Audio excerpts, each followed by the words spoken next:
Why do they call it the Show Me State? Maybe it's because Civil War, the supposed last movie from Alex Garland starring Kirsten Dunst, Wagner Moore, Kaylee Spaney, Nick Offerman, and Stephen McKinley Henderson, is set in the near future as a group of war journalists attempt to survive while reporting the truth as the United States stands on the brink of a civil war. When I first saw the trailers for this movie, I was a little bit worried. I didn't really know what to think of it, but as I watched the trailers more and more, they grew on me every single time that I was in the theater and saw them before other movies, and it got to the point where I was extremely excited to go out and see this movie. I absolutely love some of Alex Garland's previous work, specifically Ex Machina, and this movie did not disappoint whatsoever. It's not what most people are going to be going into it expecting it to take some sort of massive political stand. It is a very grounded story that does not involve the politics. You don't know who's who, honestly. You might get some decent ideas, but you only see Nick Offerman in the beginning scene and the ending scene, really. There's not that much of him, and I honestly would have liked to see some more of him, but you don't really miss anything without his character being in this movie, because the heart and soul of this movie is the road trip. Kirsten Dunst is Lee, with Jesse, Joel, and Sammy tagging along with her as they try and get to Washington, D.C., and just everything that goes on along the way.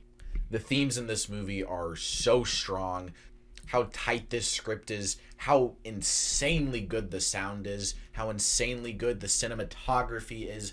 Every single shot in this movie could probably be a poster for it.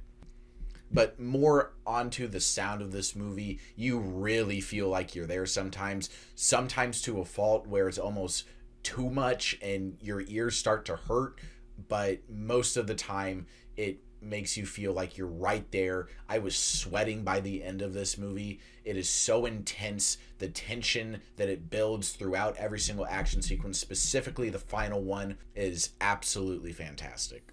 Now, I mentioned that this is supposedly Alex Garland's last movie, as he said that he fell out of love with filmmaking, and he said something along the lines of this before, and I 100% see why he made this movie and he implemented the themes that he did, and then went on to say that he fell out of love with filmmaking, because this movie is a massive critique of the media. This movie shows you how detached and desaturated people have become because of the media, and just how journalists and photographers just don't really care what they're actually witnessing, and they just kind of bottle it up and they don't really process it, and it's criticizing them. And then Kirsten Dunst's character Lee, you see her in the beginning of the movie going through this. You see a montage of all of these events that she's witnessed and all of these things that she's just bottled up inside her, and it finally does start to eat at her.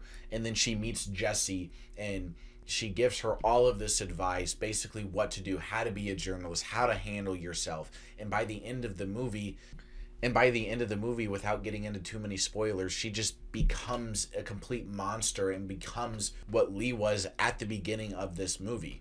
And it shows that people don't care what's going on and are more concerned about getting the photograph, getting the story out, or getting a movie out, which is why I think that Alex Garland has fallen out of love with filmmaking, because it's become an industry where you just have to keep producing, keep getting things out, and you aren't really concerned about the product in the process of getting there and what they have. Because most war movies show you that war is bad and you shouldn't glorify war, but this movie shows you another side of the people that are just completely blind to all the chaos, all the destruction and trauma that is going on around them. And it shows them in the light that they're just alive, as this movie puts it quite directly, how these people just live for these moments, how these people love living on the edge, and they're just constantly chasing that next high. And it gives a very nuanced, very unique stance on those types of people. So you incorporate insanely good themes in this movie. You incorporate insanely good action with insanely good sound that's shot so beautifully, and you get one of the best movies of 2024.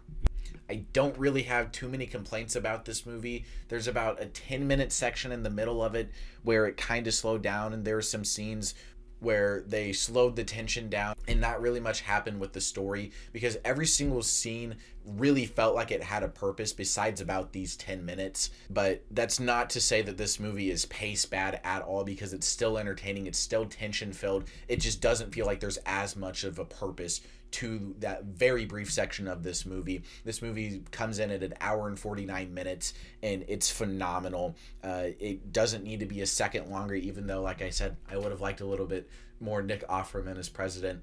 This movie is fantastic. I cannot recommend you to go see it enough this weekend. I will probably be going out and rewatching it, and you should probably see this movie on the biggest screen possible. We saw it in IMAX, and the sound of it is absolutely incredible. So that's all I have for you today. Make sure to like, comment, subscribe, all that fun stuff. I'd give Civil War a solid 4.5 out of 5. You can follow my letterbox for ratings, rankings, and everything down in the description below. Make sure to follow us over on Twitter as well, and we will see you in the next movie review.